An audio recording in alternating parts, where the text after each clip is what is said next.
ఎన్నికల వేళ కప్పదాట్లు పెరిగాయి. వైసీపీలోకి చేరికలు కొనసాగుతున్నాయి. సత్యసాయి జిల్లా చీకటమణిపల్లిలో స్టే పాయింట్ దగ్గర సీఎం జగన్ సమక్షంలో పలువురు నేతలు పార్టీ కండువా కప్పుకున్నారు. బీజేపీ సీనియర్ నేత రాజంపేట జిల్లా మాజీ అధ్యక్షుడు అప్నా స్టేట్ అధ్యక్షుడు ఏవి సుబ్బారెడ్డి వైసీపీలో చేరారు.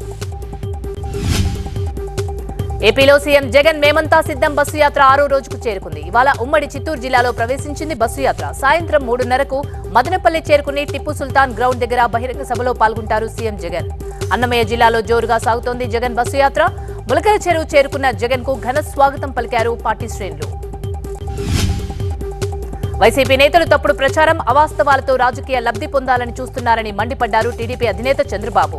పెన్షన్లు ఇవ్వొద్దని టీడీపీ నేతలెవరూ అనలేదని, అసలు ఎన్నికల సంఘం అభ్యంతరం చెప్పలేదన్నారు. వృద్ధులు, వికలాంగులను ఇబ్బంది పెట్టేందుకు పాలకులు కుట్రలు పన్నుతున్నారని ఆరోపించారు. తాము అధికారంలోకి రాగానే నెలకు 4,000 ఇస్తామన్నారు చంద్రబాబు. కన్నా కోడెల శివరాం సయోధ్య కుదిరింది. పల్నాడు జిల్లా టీడీపీ అధ్యక్షుడు జీవీ ఆంజనేయులు ఇంట్లో కన్నా, కోడెల భేటీ అయ్యారు. కన్నాతో కలిసి పనిచేందుకు సిద్ధమయ్యారు కోడెల. శివరాంకు సత్తెనపల్లి, నర్సారావుపేటలో పార్టీ గెలుపు బాధ్యతలు అప్పగించారు. సత్తెనపల్లిలో కన్నా వర్సెస్ కోడెల శివరాం అన్నట్టుగా కొన్ని రోజులుగా రాజకీయం నడిచింది. టికెట్ దక్కలేదన్న అసంతృప్తితో కోడెల శివరాం ఇటీవలే లోకేష్ తో భేటీ అయ్యారు. టీడీపీకి వ్యతిరేకం కాదని ప్రకటించారు కోడెల. పిఠాపురంలోని ఆంధ్ర బ్యాప్టిస్ట్ చర్చిలో పవన్ కళ్యాణ్ ప్రార్థనలు చేశారు. మీ అందరి ఆశీస్సులు, ఆశీర్వచనాలు కావాలని కోరుకుంటున్నట్లు చెప్పారు పవన్ కళ్యాణ్. విశ్వాసాలు వేరైనా మానవత్వం మాత్రం ఒక్కటే అని నమ్ముతానన్నారు. మత విశ్వాసాలను బట్టి భగవంతుడు అనేక రూపాల్లో చూస్తామన్నారు. బైబిల్ సూక్తుల్ని చిన్నప్పుడు చదువుకున్నప్పుడు టీచర్ చెప్పినవన్నీ మనసులో ఉండిపోయాయన్నారు. తన భార్య కూడా రష్యన్ క్రిస్టియన్ అని చెప్పారు పవన్. నెల్లూరులో టీడీపీ, వైసీపీ నేతల మధ్య డైలాగ్ వార్ సాగుతోంది. నెల్లూరు సిటీ అభివృద్ధికి చర్చకు రావాలని మాజీ మంత్రి నారాయణకు ఎమ్మెల్సీ చంద్రశేఖర్ సవాల్ విసిరారు. ఎమ్మెల్సీ సవాల్పై స్పందించారు టీడీపీ నేత రూప్ కుమార్. నీ స్థాయికి నారాయణ అవసరం లేదు, తనతో చర్చకు రావాలంటూ ప్రతి సవాల్ విసిరారు రూప్ కుమార్. జనసేనకు గ్లాస్ గా కేటాయించి మరోసారి ఉత్కంఠ నెలకొంది. గుర్తింపు పొందిన పార్టీల జాబితాలో జనసేన పార్టీ పేరు చేర్చింది. అదే సమయంలో ఫ్రీ సింబల్ జాబితాలో గ్లాస్ గుర్తును కేటాయించింది. గ్లాస్ గుర్తు ఫ్రీ సింబల్ గా ప్రకటించడంతో న్యాయ నిపుణులతో చర్చిస్తున్నామన్నారు జనసేన నేతలు. గ్లాస్ గుర్తు ఫ్రీ సింబల్ జాబితాలో ఉంటే జనసేనకు వచ్చే ఓట్లకు గండే అవకాశం ఉంది. రాజకీయ పార్టీల జాబితా విడుదల చేసింది ఎన్నికల కమిషన్. గుర్తింపు పొందిన జాతీయ, ప్రాంతీయ పార్టీలు, గుర్తింపు లేని రాజకీయ పార్టీల జాబితాను విడుదల చేసింది. గుర్తింపు పొందిన ప్రాంతీయ పార్టీలో టీడీపీ, వైసీపీలున్నాయి. రిజిస్టర్డ్ పార్టీల జాబితాలో జనసేన పార్టీకి చోటు దక్కింది. ఫ్రీ సింబల్స్ జాబితాలో గ్లాసు గుర్తు ఉండడం ఇప్పుడు హాట్ టాపిక్ అయింది.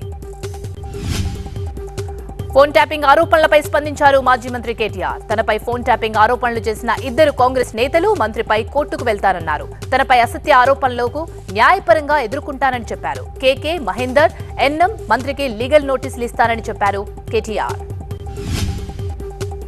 ఆంధ్రప్రదేశ్లో కొన్ని చోట్ల పెన్షన్ల కోసం ఆందోళనలు జరుగుతున్నాయి. కాకినాడ జిల్లా కిర్లంపూడి మండలం శృంగరాయనిపాలెంలో పెన్షన్ రాక వృద్ధులు ఆందోళన చేస్తున్నారు.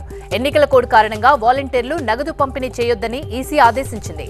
సచివాలయ సిబ్బందితో ఇంటికి పెన్షన్ పంపిణీ చేయాలని డిమాండ్ చేశారు. గత బీఆర్ఎస్ ప్రభుత్వం ప్రజల స్వేచ్ఛకు భంగం కలిగించే విధంగా ఫోన్ ట్యాపింగ్లకు పాల్పడిందని ఆరోపించారు కాంగ్రెస్ నేత కేకే మహేందర్ రెడ్డి. ఫోన్ ట్యాపింగ్ ఆదేశాలు జారీ చేసిన గత ప్రభుత్వ పెద్దలను సైతం వదిలిపెట్టకుండా విచారణ జరిపించాలని హైదరాబాద్ సిపి శ్రీనివాస్ రెడ్డికి వినతిపత్రం ఇచ్చామన్నారు. ఫోన్ ట్యాపింగ్ కేసులో అడిషనల్ ఎస్పీలకు కోర్టు రిమాండ్ విధించింది. భుజంగరావు, తిరుపతన్నకు ఈ నెల 6 వరకు రిమాండ్కు పంపింది నాంపల్లి కోర్టు. మరోవైపు టాస్క్ ఫోర్స్ మాజీ డీసీపీ రాధాకిషన్ రావు రిమాండ్ రిపోర్టులో సంచలన విషయాలను దర్యాప్తు బృందం ప్రస్తావించింది. మొదటిసారి రిటైర్డ్ ఐజీ పేరును కూడా చేర్చింది. రిటైర్డ్ ఐజీతో పాటు తిరుపతన్న, భుజంగరావు, రాధాకిషన్ రావు, ప్రణీత్ రావు, వేణుగోపాలరావు కలిసి కుట్ర పన్నారని తేల్చారు. తుక్కుగూడలో కాంగ్రెస్ బహిరంగ సభ నిర్వహిస్తుంది. ఈ నెల 6న జరిగే సభ కోసం ఏర్పాట్లు భారీగా చేస్తోంది. ఈ సభ ఏర్పాట్లను పరిశీలిస్తారు సీఎం రేవంత్ రెడ్డి. బహిరంగ సభ ప్రాంగణాన్ని పరిశీలించి నేతలకు ఆదేశాలిస్తారు సీఎం. ఈ సభకు మల్లికార్జున్ ఖర్గే, రాహుల్ గాంధీతో పాటు కీలక కాంగ్రెస్ నేతలు హాజరు కానున్నారు. రానున్న ఎన్నికల్లో గెలుపు కోసం ఇదే వేదికపై ప్రసంగిస్తారు రాహుల్ గాంధీ.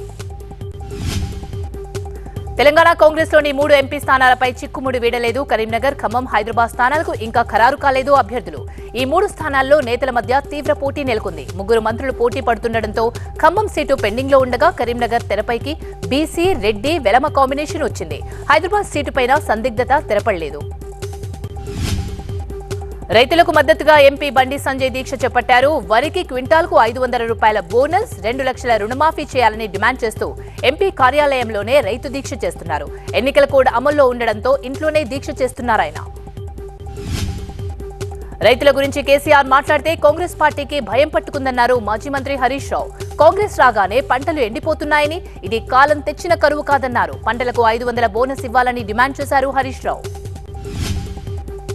కాంగ్రెస్ పార్టీ ఆహ్వానం మేరకు తన కూతురు కావ్య తాను హస్తంగూటికి చేరామన్నారు కడియం శ్రీహరి. ప్రతిపక్షంలో ఉండి అభివృద్ధి చేయలేమన్న ఆలోచనతోనే పార్టీ మారామని చెప్పారు. బీఆర్ఎస్ ను వదలడం బాధగానే ఉంది కానీ తాను పార్టీ మారగానే బీఆర్ఎస్ నేతలు విషం కక్కుతున్నారని చెప్పారు. మీ బలుపు అహంకారపు మాటలే ఓటమికి కారణమన్నారు. పల్లా నిప్పు తొక్కిన కోతిలా ఎగురుతున్నారని మండిపడ్డారు కడియం. బీఆర్ఎస్ కు ఈ దుస్థితి కారణం పల్లా రాజేశ్వర్ రెడ్డి అన్నారు కడియం.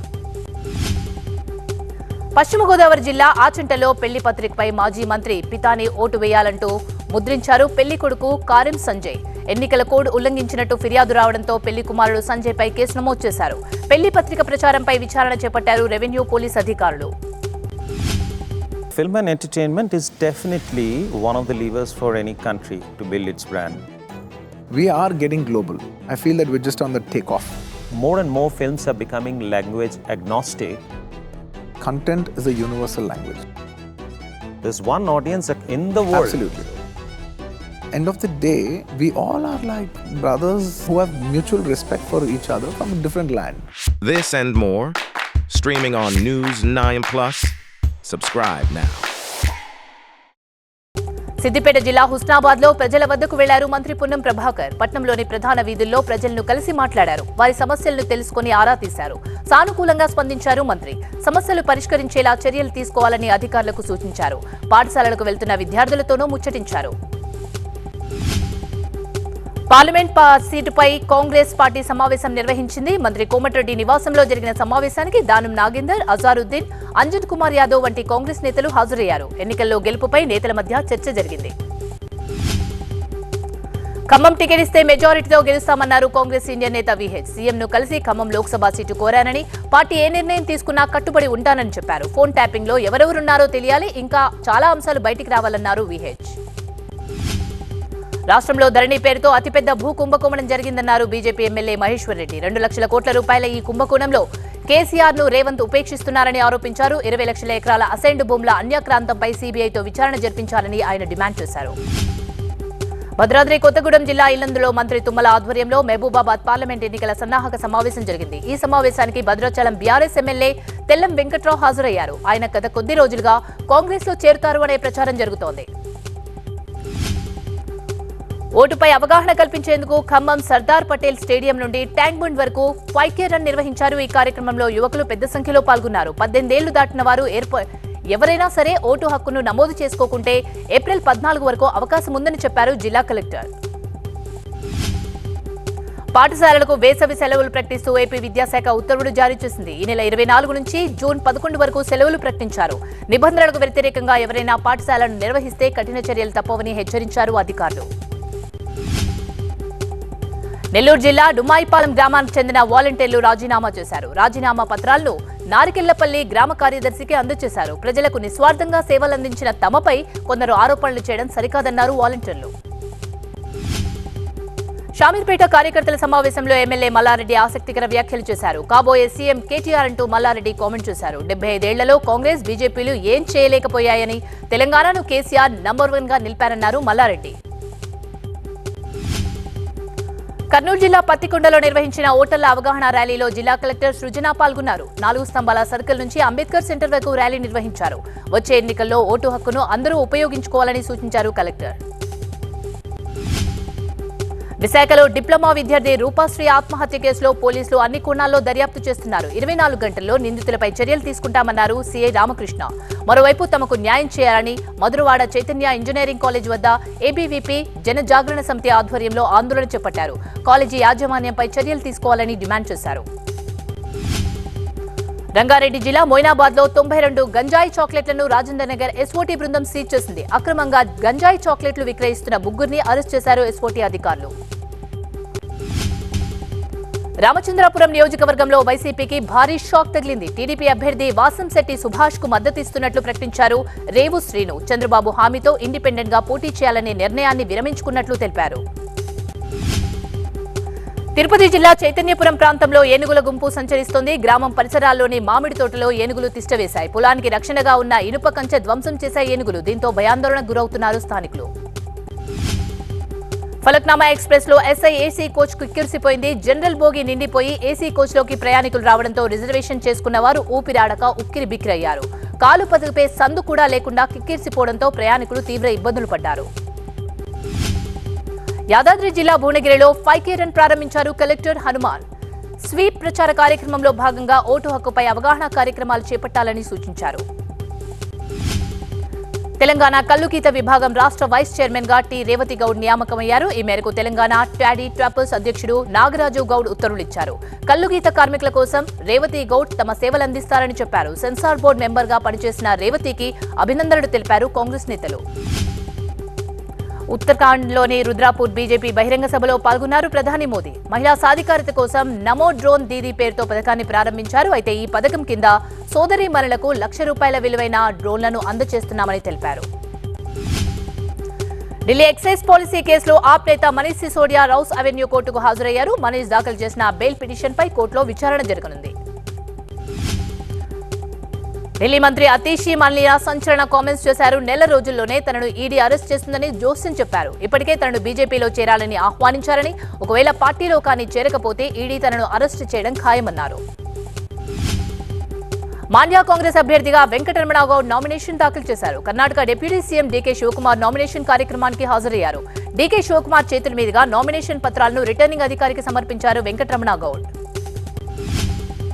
లోక్సభ ఎన్నికల సందర్భంగా రాయ్పూర్లో ఓటుపై అవగాహన కార్యక్రమం నిర్వహించారు కలెక్టర్. ఎలాంటి ప్రలోభాలకు లొంగకూడదని, ఓటు వేస్తామని ఓటర్లతో ప్రతిజ్ఞ చేయించారు. అనంతరం అందరూ ఓటు హక్కు వినియోగించుకోవాలని కోరుతూ బైక్ ర్యాలీ చేపట్టారు. ప్రముఖ విమానయాన సంస్థ విస్తారాను పైలట్ కొరత పీడిస్తోంది. సరిపడా సిబ్బంది లేకపోవడంతో 38 విమానాలు రద్దు చేసింది సంస్థ. మరో 160 సర్వీసులు ఆలస్యంగా నడుస్తున్నాయి. గాజు పగిలే కొద్దీ పదునెక్కుతుంది అనే డైలాగ్ గురించి పవన్ కళ్యాణ్ చెప్పిన మాటలను షేర్ చేశారు దర్శకుడు హరీష్ శంకర్. మీరు ఒప్పుకోగలేనే కానీ తప్పు రేగొడతాం, thank you for your love Sarkar అంటూ ట్విట్టర్లో స్పందించారు హరీష్ శంకర్. ఆయన దర్శకత్వంలో పవన్ కళ్యాణ్ హీరోగా తెరకెక్కుతున్న సినిమా ఉస్తాద్ భగత్ సింగ్. ఈ సినిమా కోసమే ఆ డైలాగ్ రాశారు హరీష్. ఇవాళ ఐపీఎల్లో జరిగే 15వ మ్యాచ్లో రాయల్ ఛాలెంజర్స్ బెంగళూరులో లక్నో సూపర్ జాయింట్స్ తలపడబోతోంది. బెంగళూరు చిన్నస్వామి స్టేడియం వేదికగా రాత్రి 7:30 గంటలకు ఈ మ్యాచ్ స్టార్ట్ అవుతుంది.